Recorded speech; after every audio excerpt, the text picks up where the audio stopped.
How do, everyone? A beautiful day today. I hope the wind stays off our backs till we get this video shot, because it's been crazy, but it's a beautiful day. It's warm in the sun.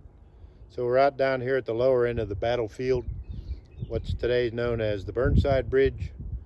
Originally Rohrbach Bridge, Roarsville Road Bridge, Lower Bridge, take your pick. Nothing had a formal name much at that time. A lot of fighting here because across the way there on that high hillside was about 400 Georgians of the 20th and 2nd Georgia under Henry Benning, and then downstream was the 50th Georgia and some minor help and support downstream at the Snavely's or the Myers Ford. But right here at the bridge, most of the fighting took place starting about 10 a.m. And across the way, this open field and the hillside is the final presentation of the 9th Corps of the bridge.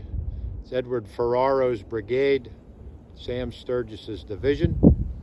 9th Corps and the 51st Pennsylvania and the 51st New York was chosen to finally make this last push. General Commanding McClellan had been pushing to get across this bridge and take the flank of the Confederates south of Sharpsburg, so there was pressure involved, but it was finally time to do that. So they crossed this open field.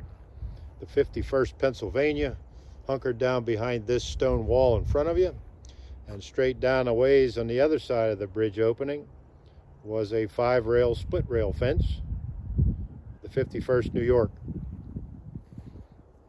Long down in here, one of the company commanders of the 51st Pennsylvania asked one of the most poignant questions of the American Civil War. The brigade commander, Edward Ferraro, had recently removed the whiskey rations from these Pennsylvanians.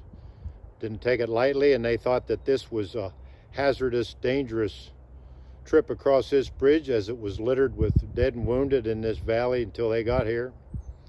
So Edward Ferraro promised them that he would get them their whiskey back if he had to go to New York himself and pay it out of his own purse.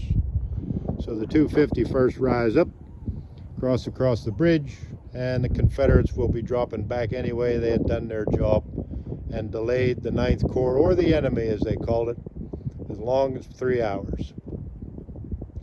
So along this stone wall is a very famous shot of the American Civil War with Gardner's photos of the dead buried here along the fence, along the stone wall, using the markers off the top of the bridge as grave markers.